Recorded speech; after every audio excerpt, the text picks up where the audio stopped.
अब अब ये प्रसंग आया, आप भक्ति क्यों करना चाहते हैं? प्रसंग क्या आया? आप भक्ति क्यों करना चाहते हैं, क्यों की आपने भक्ति? अब सुनिए इस छंद में कि भक्ति क्यों की गई और भक्ति क्यों करना चाहिए। ध्यान रहे, भक्ति एक ऐसी चीज है सबसे सरल है, सबसे सरल। इसमें ना तो पढ़ना है, ना लिखना है, ना याद करना है, कुछ नहीं करना पड़ता है। पढ़ने के लिए दिमाग चाहिए, लिखने के लिए बढ़िया लेखनी चाहिए, याद करने के लिए दिमाग चाहिए, ध्यान करने के लिए एकाग्रता चाहिए। ये हमारे पास कुछ है ही नहीं। अब भक्ति आराम से कर सकते हैं, पागल से पागल भी भक्ति कर सकता है, पागल से पागल हो वो भी भक्ति कर सकता है। भक्ति करने में क्या करना है? हाथ पांव हिलाना है, ताली बजाना है। तो भक्ति कोई भी कर सकता है, ज्ञानी भी कर सकता है और अज्ञानी भी कर सकता है। इसलिए भक्ति में कई रोग नहीं है। और भक्ति का फल है सुंदर स्वरूप, सुंदर रूप। ये बाहर का फल है, भीतर का फल है भगवान का दर्शन। भगवान का दर्शन हो जाएगा अगर आपके अंदर भक्ति आई। भक्ति माने क्या समझते हो? अगर कोई पूछे आपसे भक्ति की डेफिनेशन क्या है, व्हाट इज कॉल्ड डिवोटी, भक्ति की डेफिनेशन क्या होगी? भक्ति की डेफिनेशन है लगाव। भक्ति की डेफिनेशन लगाव, और लगाव का भाव होता है पाव, पाना। लगाव किस लिए करते हैं? पाने के लिए, लगाव पाने के लिए। और भक्ति का मतलब है भगवान से लगाव और भगवान के गुणों को पाना। भगवान के गुणों को पाना भक्ति है, और भगवान के गुणों को गाना पूजा है। पाना नहीं, गाना। तो गाना और पाना, पाने में हमें गुणों की प्राप्ति है, गाने में गुणों की प्राप्ति नहीं है, कितने भी गाओ। इसलिए भक्ति को मुक्तता दी गई है, पूजा को मुक्तता नहीं दी गई। पूजा से आप स्वर्ग पा सकते हैं, लेकिन भक्ति से मुक्ति पा सकते। कहते हैं ना, भक्ति मुक्ति दातार, भक्ति मुक्ति दातार, मुक्ति देने वाली है। इसलिए भक्ति को विशेष बात कही है। यहां आइए पढ़ते हैं। चित्र में देखा है कि चारों तरफ से किरणें निकल रही हैं। सूरज निकला हुआ है, और अंधकार भी देखिए बाजू में, आपके दाहिने हाथ तरफ, बाएं हाथ तरफ थोड़ा थोड़ा अंधेरा बचा है। और सूरज की किरण निकली है, सूरज की किरण ने सारा अंधकार ध्वस्त कर दिया, सारा अंधकार मिटा दिया सूरज की किरण ने, और अंधकार मिट गया है, चारों तरफ उजाला हो गया है। तो अब आचार्य महाराज भक्ति के परिणाम को बताते हैं कि भक्ति से क्या होगा। आप भक्ति करें तो भक्ति से होगा क्या, ये बात आचार्य मानतुंग महाराज बताने जा रहे हैं। आइए देखिए। तो संस्तवीन, हे भगवान, आपके त्वत् माने आपके, सम माने सच्चे, स्तवन से, आपकी सच्ची स्तुति से, आपकी सच्ची भक्ति से, आपके सच्चे स्तवन से, भव संसार संतति परंपरा, ये संसार की परंपरा सन्निबद्धम, जो बहुत काल से बनी हुई है, जो अनादिकाल से कर्म की परंपरा मेरी बंधी हुई है और उसके अनुसार हम चले जा रहे हैं। तो संसार की परंपरा जो बंधी हुई है, पाप की परंपरा जो बंधी हुई है, आपके सच्चे स्तवन से, पापम, ऐसे पाप की परंपरा अनादि से जो बंधी है कर्म की, पापम, पाप की, क्षण में क्षयम, क्षय को, उपैती, क्षय को प्राप्त होती है, क्षण में ही क्षय हो जाती है। आपकी सच्ची भक्ति से अनादिकाल के कर्म क्षण में ही ध्वस्त हो जाते हैं। कैसे माने, कैसे माने ये बताओ। बहुत दिन की कमाई 1 मिनट में क्षय हो सकती है कि नहीं? ना हो सकती है। आपने 50 मंजिल की बिल्डिंग बनवाई और भूकंप आ गया 9 नंबर का, भूकंप आ गया 9 नंबर का, बताओ गिरने में कितनी देर लगेगी? अब बनाने में 10 साल लग गए। तो 10 साल की बिल्डिंग अगर 10 सेकंड में गिर सकती है तो 10 भव के कर्म भी 10 मिनट में समाप्त हो सकते हैं। तर्क है, हम तर्क से सिद्ध करना चाहते हैं। आप रिटायर हुए और आपको 1 करोड़ का पैकेज मिला और आप 1 करोड़ का पैकेज लेके आ रहे थे, बीच में किसी ने छुड़ा लिया। बताओ सर्विस कितने दिन की करी? 60 साल तक तो सर्विस की और लेकर के आ रहे थे, निपट गए 1 मिनट में। तो जब 60 साल की कमाई 1 मिनट में निपट सकती है तो 60 भव के पाप भी 1 झटके में निपट सकते हैं। ये बात कहना है। आप जेब में रुपए रखे थे, जेब कट गई। अब इतने दिन से तो कमाए और रख के लाए और निपट डाल गया। तो जब कमाई निपट सकती है, बनाया हुआ भी निपट सकता है, तो अर्जित किए कर्म भी 1 क्षण में निपट सकते हैं, नाश हो सकते हैं। कैसे? तर्क दे रहे हैं। कैसे? तो ये तो उन्होंने कह दिया, अब हम कैसे मान लें? तो आचार्य महाराज एक उदाहरण दे रहे हैं। क्षय को प्राप्त होते हैं शरीर भाजाम, जो शरीरधारी प्राणी है उनके, जो शरीरधारी प्राणी है, प्राणियों के आपकी सच्ची स्तुति से प्राणियों के अनादिकाल के बंधे हुए पाप 1 क्षण में ही नष्ट हो जाते हैं। इसलिए हम आपकी स्तुति कर रहे हैं। आचार्य मान तुम इतने पागल नहीं है, जो नहीं करते हैं वे पागल हैं, उनकी समझ में नहीं आ रही। जो नहीं कर पा रहे हैं वो पागल हैं। और मुझे लगता है आप भी पागल हो, वरना इतनी जल्दी आप दौड़ के पढ़ने कैसे आते? आपको भी मालूम है, सही बात है। जैसे आचार्य मान तुमको मालूम है, ऐसी तुम्हें भी मालूम है। नहीं मालूम होती तो काय को पढ़ते? क्यों अपना समय खराब करते? तो आपको भी मालूम है। जिसको मालूम है वे ज्ञानी है, जिनको नहीं मालूम है अब उनको क्या कहें, उनका तो भगवान ही मालिक है। तो कहते हैं प्राणियों की अनादिकाल के बंधे हुए पाप 1 क्षण में ही नष्ट हो जाते हैं। जैसे आक्रांत लोक, व्याप्त लोक में चारों तरफ फैला हुआ अली माने भौरा, नील काला, काला अंधेरा अशेष संपूर्ण आकाश में, पूरे आकाश में अंधेरा फैल गया है। और वो भी ऐसा नहीं, डार्क अंधेरा, डीपली अंधेरा फैल गया है।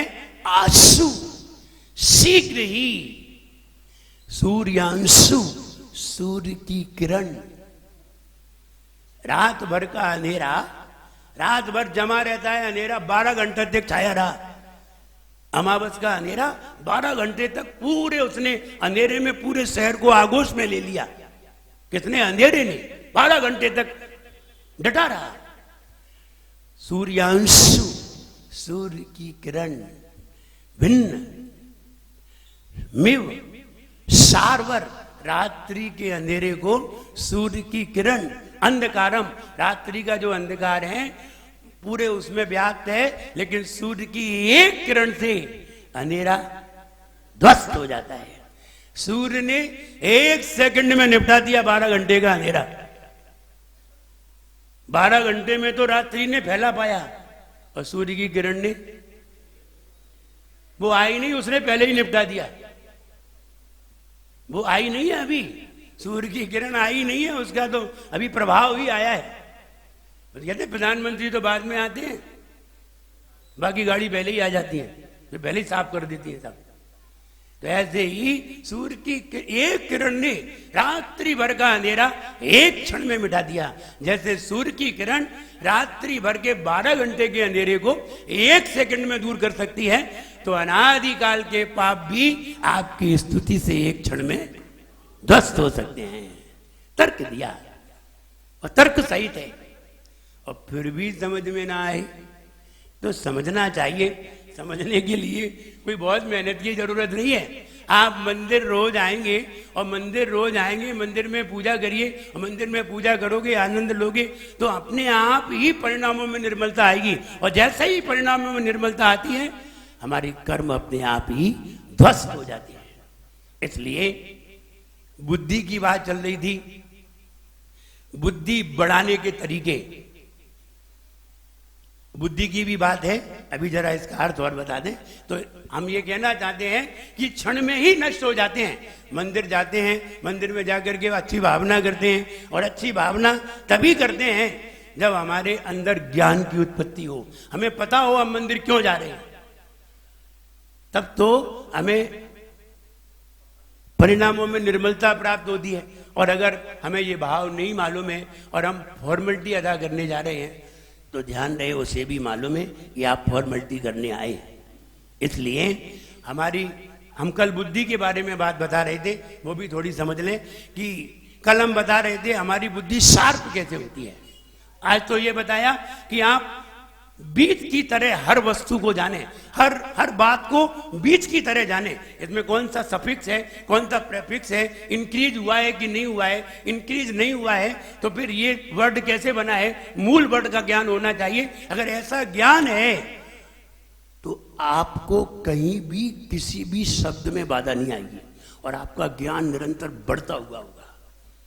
और आपके पास ये वाला ज्ञान नहीं है और आपने वैसे ही ऊपर ऊपर का पढ़ लिया तो आपको विशेष ज्ञान नहीं होगा, आप ये नहीं बता पाएंगे ये क्या कहने जा रहे हैं। इसलिए बुद्धि को शार्प करने के लिए सबसे पहला नियम, आप सवेरे जल्दी उठना सीखें।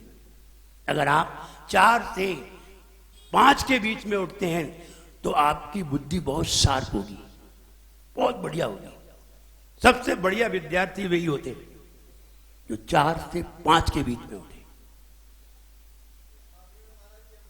और 4 से 6 तक अध्ययन करें।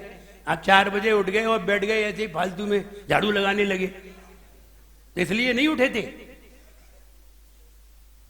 4 से 5 झाड़ू का समय नहीं है, और 4 से 5 झाड़ू का समय भी है, वो और कहीं लगाना है, लगा और कहीं गए।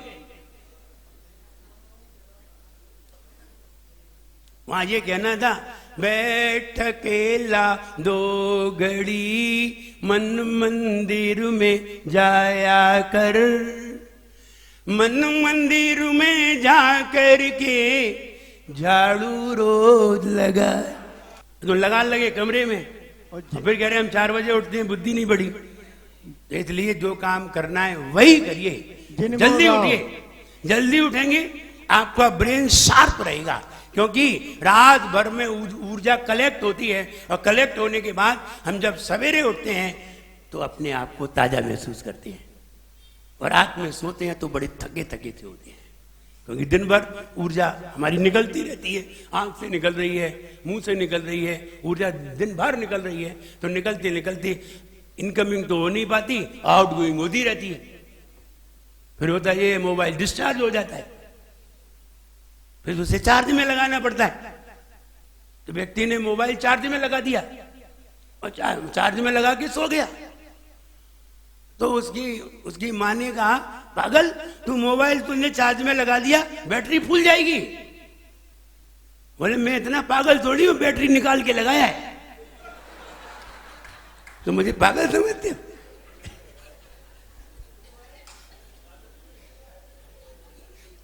तो कहने का मतलब ये है कि रात भर हम लेट जाते हैं। जब लेट जाते हैं तो लेट करके हमारी आंखें बंद हो जाती हैं, हमारा मुंह बंद हो जाता है, हमारे कान बंद हो जाते हैं, सब इंद्रियां बंद हो जाती हैं।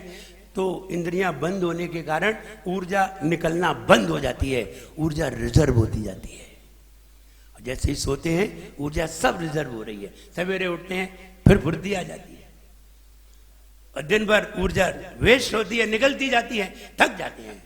तो इसलिए सवेरे जल्दी उठना चाहिए। जल्दी उठे फिर आपको क्या करना चाहिए? सबसे पहले आप ध्यान करिए। जैसे ही ध्यान करेंगे अपने लक्ष्य का ध्यान करिए, हमने क्या लक्ष्य बनाया है, उस लक्ष्य के प्रति हमें क्या करना चाहिए और क्या करना उचित है, क्या करना अनुचित है, इसका निर्णय करिए। आपकी बुद्धि शार्प होगी। हाँ, भले ही शास्त्र ना पढ़े लेकिन आपकी बुद्धि शार्प होती चली जाएगी। ध्यान कर लिया, ध्यान करने के बाद आप वैसा ही कार्य करें जिससे कि हमें वो चीज लक्ष्य की प्राप्ति हो। आप पॉजिटिव थिंकिंग जानते हैं किसे कहते हैं? हाँ, पॉजिटिव थिंकिंग, जो हमें अच्छा लगे वो, वाह, जो तुम्हें अच्छा लगे वो पॉजिटिव। अच्छा सोचना, अच्छा क्या सोचना? किसके लिए अच्छा सोचना? अपने लिए, दूसरों के लिए? पॉजिटिव थिंकिंग का चिंतन समझिए। पॉजिटिव किसे कहते हैं? आपने जो लक्ष्य बनाया है, जो कार्य, जो क्रिया, जो विचार, जो चिंतन तुम्हें लक्ष्य तक पहुंचा दे, वे सब पॉजिटिव है। और जो तुम्हें लक्ष्य तक ना पहुंचा पाए, वे सब नेगेटिव है। अब ये हमने सांसारिक परिभाषा बता दी। अब सही पॉजिटिव की परिभाषा समझिए। पॉजिटिव उसे कहते हैं जिससे तुम्हारे विचारों से, तुम्हारी क्रियाओं से किसी भी प्राणी को कष्ट ना हो, उसे पॉजिटिव कहते हैं। और किसी भी प्राणी को कष्ट होता है तो वो पॉजिटिव नहीं है। आप एक गिलास पानी पीते हैं, एक गिलास पानी में करोड़ों जीव हैं, अरबों जीव हैं, और आप पीते हैं, हम भी पीते हैं, लेकिन अंतर इतना है, हम गर्म करके पीते हैं और आप जिंदा जीवों को पीते हैं और हम मरे हुए जीवों को पीते हैं। बोले बात तो वही है। हमने मार करके पिए हैं, आपने मार करके पिए हैं, हम पी करके मारते हैं। इतना ही अंतर है? नहीं, अंतर तो बहुत है। हमें ना गर्म करना पड़ता है, ना भरना पड़ता है, हमें तो सिर्फ लेना पड़ता है। और लेकर के भी हम 1 घंटे उसका पश्चाताप करते हैं, सामायिक करते हैं आकर के आहार करने के बाद। और तुम क्या करते हो? आहार भोजन करने के बाद आड़े हो जाते हो। अंतर है कि नहीं? अंतर है। हम उसको क्षय कर देते हैं और तुम्हारे ऊपर चढ़ते जाते हैं। तुम्हें तो मालूम ही नहीं है कि जीव है। इसलिए दोनों में अंतर है। हमारी पॉजिटिव थिंकिंग है, इसलिए हम सबके प्रति खुशी बांटना चाहते हैं। आप सबके प्रति नहीं, खुद ही खुश होना चाहते हैं। अंतर है। इसलिए आपकी पॉजिटिव थिंकिंग अलग है और मेरी पॉजिटिव थिंकिंग अलग है। अगर हम सबको खुशी नहीं बांटना चाहते तो हमें क्या जरूरत थी आपको भक्तामृत पढ़ाने की? क्या मुझे आता नहीं है? मुझे तो आता है। हम आप सबको बताना चाहते हैं, सब उसका आनंद लें और खूब आनंद लें और इतने खुश रहें, इतना सुख हो तुम्हारे जीवन में कि दुख का लेश भी ना आने पाए। जिंदगी दुखों से भरी है, लेकिन इसमें भी सुख उत्पन्न करना है। भरी तो दुखों से है।